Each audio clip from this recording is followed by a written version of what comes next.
Einen wunderschönen guten Abend und wieder ein neues Video von Steinzeit ist geil. Heute Thema Kochen auf dem Grill. Geht das? Das werden wir ausprobieren. Ich nehme euch jetzt mal mit. Wir reden von einem einfachen handelsüblichen Säulengrill. Und weil es ein bisschen windig ist, wie ihr auf dem Lautsprecher hören werdet, definitiv, habe ich den rundum mit Steinen gesichert. Ja. Also gerade eben, als ich den angezündet habe, der ging der gut ab. Und hübsch warm ist es, wenn man die Hand drüber tut. Womit habe ich den gezündet? Ganz einfach. Mit solchen Holzbrettchen hier, mit ein bisschen Papier aus dem Papierkorb und diesen Lättchen. Dann darüber genau diesen Grillanzünder und diese kleinen, diese Grillanzünddinger da. Ne? Und damit läuft er eigentlich ganz gut. Also meine subjektive Meinung ist, wir können es gleich mal ausprobieren. Aber was kochen wir denn überhaupt? Ich habe mich dafür entschieden. Erstmal Stufe 1, 2 Eier in die Pfanne. Ja, und dann also sozusagen als Vorspeise für mich und dann halt als Stufe 2. Ich habe von eben und von gestern Abend noch die Pfanne übrig mit Pfannkuchenteig. Und dann wollen wir doch mal gucken, ob das hinhaut. Ne? So, neues Holz ist aufgelegt. Ich lasse den Grill bzw. den Grillrost mal auf oberster Stufe. Und dann gucken wir mal. Wir nehmen Kochen mit Steinzeit ist geil. Und nicht schlechter. Das hätte ich nie erwartet. Wir nehmen diese Pfanne hier. Jetzt muss ich aufpassen wegen dem Gummigriff. Die darf ich nicht so weit drauf tun. Also tun wir die mal schön an die Seite, weil der Gummigriff könnte ja theoretisch schmilzen. So, das ist drauf. Wir brauchen für die Eier brauchen wir Öl. Also ein bisschen Öl rein. Hoffentlich geht das Öl bei dem Wind nicht fliegen. So. Welches Öl nehme ich? Sonnenblumenöl. Die Kraft der Sonne. Ich würde mal sagen, es wird flüssiger. Also klappt es. Dann mal los. Ich stelle die schon mal auf Seite. So, 2 Eier.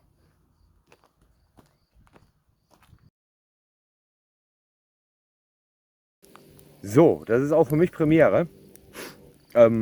Auf dem Grill zu kochen. Aber wie ihr seht, es klappt und das ist gut. Das ist nur ein Griff. Ja, klappt doch.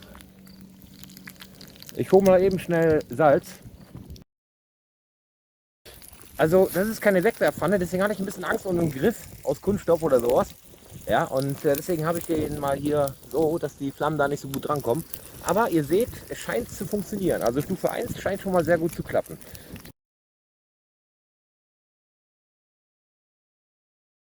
Also wir halten fest, ja, ich habe nicht einen einzigen Fitzelchen Kohle, ja, sondern nur Holz, ja, einfaches Holz, Grillanzünder und diese Grillanzünderwürfel. Und wie ihr seht, ja, zwei Eier in die Pfanne und Rührei oder sowas in der Art machen, das gewinnt keinen Schönheitswettbewerb, aber es funktioniert. Und das ist doch das Wichtigste, weil Steinzeit ist geil, hat Kohldampf und es klappt. Und damit scheint dieses Experiment wohl gelungen zu sein. Mal gucken gleich, was der Geschmack sagt. Ja, und wenn ihr euch jetzt denkt, Mensch, der Typ hat doch völlig einen an der Klatsche. Ja klar, natürlich. Sonst wäre so eine Schwachsinnsscheiße doch gar nicht möglich. Aber so schwachsinnig ist das ja gar nicht. Ne? Ich meine, wir sparen gerade Strom. Ne? Ja, also wie ihr seht, das scheint wohl sehr, sehr gut zu klappen. Und ja, das ist ein bisschen brauner, das Ei, natürlich, weil manche mögen es Englisch, manche mögen es Medium, manche mögen es durch. Und ich mag es gut durch, zumindest was das Ei angeht. Ja, also ich würde sagen, dafür, dass das auf dem Grill gemacht worden ist, kann sich das doch durchaus blicken lassen. Ne? Und jetzt kommt der Geschmackstest. Ja, jetzt bin ich mal gespannt. Ihr auch? Es wird wahrscheinlich sehr heiß sein. Oh, ist okay. Hm. Hm.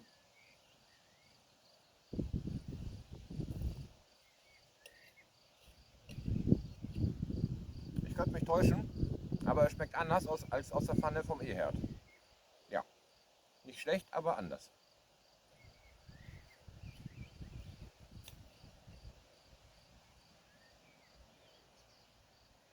Geruchstest normal.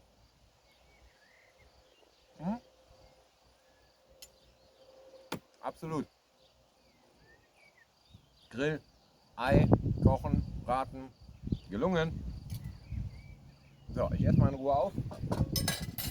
Und dann gleich bei der nächsten Runde mit dem Pfannkuchen sehen wir uns wieder. So, nach dem leckeren Rührei, ja, kommt jetzt die Operation Pfannkuchen. Das heißt, ich muss den Herd ein bisschen höher einstellen, das habe ich gerade schon getan. Und die Pfanne drauf. Und natürlich wieder so, dass der Herd uns nicht unsere schöne Pfanne hier abfackelt. Weil das ist absolut nicht gewollt. Ne? Ich will die ja noch weiter verwenden, ne? Also auf normalen Herd. So. Pfannkuchenteig. Ja. So, jetzt werden einige fragen, hör mal Steinzeitmann, wie hast du den denn angesetzt? Hahaha, das bleibt mein Berufsgeheimnis.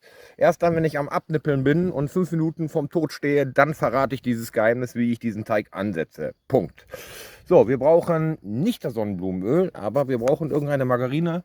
Halbfettmargarine ist scheiße, aber die habe ich gerade da, andere nicht, deswegen ist das so okay. Und ich habe zum Verfeinern ein bisschen Zucker in der BMW-Dose. Das Salz brauchen wir auch nicht, das ist noch vom Ei. Ja, dann geht's gleich los. Mal gucken. Ja, die Pfanne scheint schon warm zu werden, das heißt, wir müssen Margarine reintun.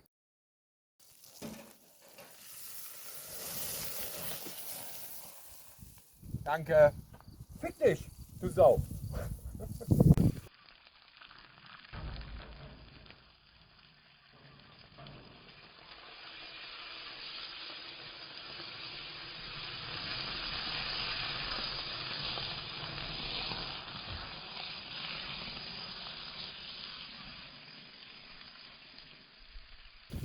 Habt ihr gesehen, ne?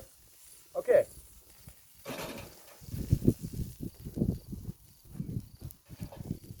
Da ist schon die erste Schwierigkeit.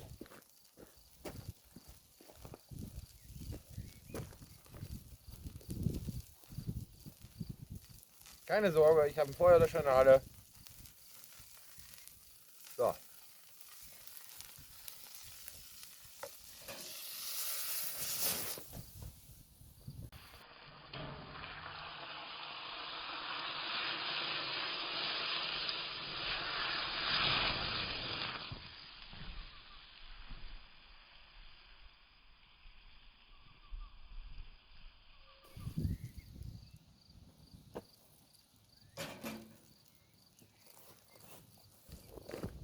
Okay, Lektion gelernt.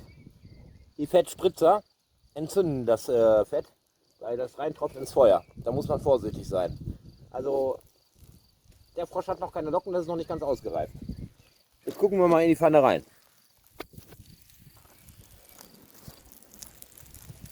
Ja, also es sieht schon mal gut aus. Ne? Ich bin mal gespannt, wie das wird. Oh, das Ding gibt Vollgas, das ist gut. Tipp: Ihr wendet den Pfannkuchen nicht auf dem Grill. Ihr nehmt die Pfanne vorher runter, wegen der Fettspritzer. So, runternehmen. Wenden. Ach du Scheiße, gibt das Ding Vollgas. Wow, geil. Oh Mann, das gibt richtig Vollgas, das Teil. Das ist gut. Wollt ihr mal gucken? Einen Augenblick. Also, das war die erste Wendung, ja. Nichts gegen, da wird deine Seite schon schwarz. Nichts gegen Gas und gegen Stromherd, aber das Ding gibt richtig Vollgas, du.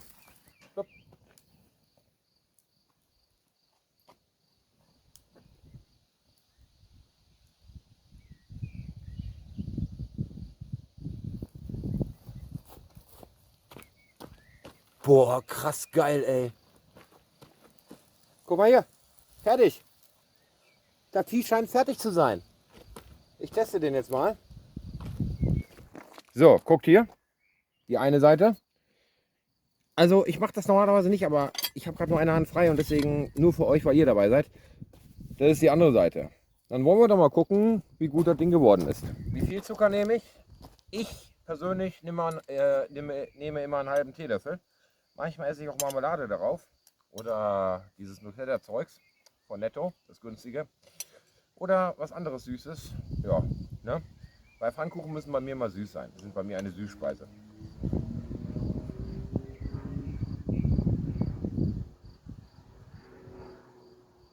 Krass geil.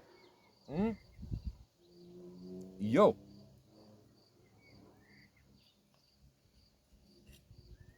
Also dafür, dass es der erste ist er schon gut geworden. Kann man noch ein bisschen was dran verbessern.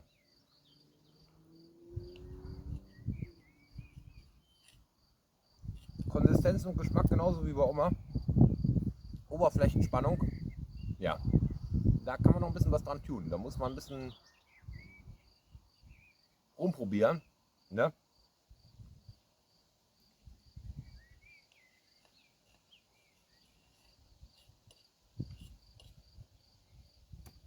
Also es gibt nicht das Generalrezept für den Grill. Weil jeder Grill ist anders. Der Kugelgrill ist anders, der Säulengrill ist anders, der normale Grill ist anders. Jetzt fragt bitte nicht nach der Feuertonne. Da ist ja ein Video online gegangen, wo Bekannte von mir dort so ein Alu-Plastik-Ding da reingeschmissen haben. Boah. Ja. Und die Feuertonne hat das Ding geschmolzen. Also von da, die ist heißer als der Säulengrill da vorne.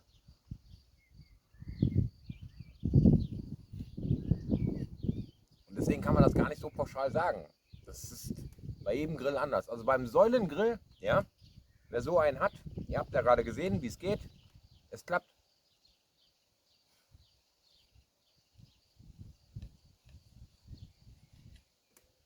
Noch ein bisschen was verfeinern, aber auf einer Skala von 0 beschissen bis 10 super 6 Sterne Deluxe würde ich sagen 8 bis 9.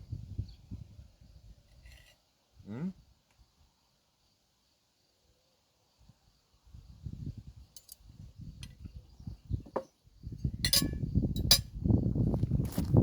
Ja. Somit seht ihr, es geht. Das Experiment ist also in beiden Fällen erfolgreich verlaufen. Bevor ihr jetzt fragt, sag mal, werden wir uns auch steigern und da irgendwann mal ein 5-Gänge-Menü drauf machen. Leute, guckt euch bitte die Größe von dem Grill an. Auf diesem Säulengrill, nein. Es ging sich einfach nur mal darum, um die Frage, geht das gut, verbrennt das Essen oder verbrennt es nicht? Und ihr habt ja gesehen, es geht. Ne? Und die Pfannkuchen, wie schnell die fertig werden, boah, haben wir so schnell kannst du gar nicht gucken.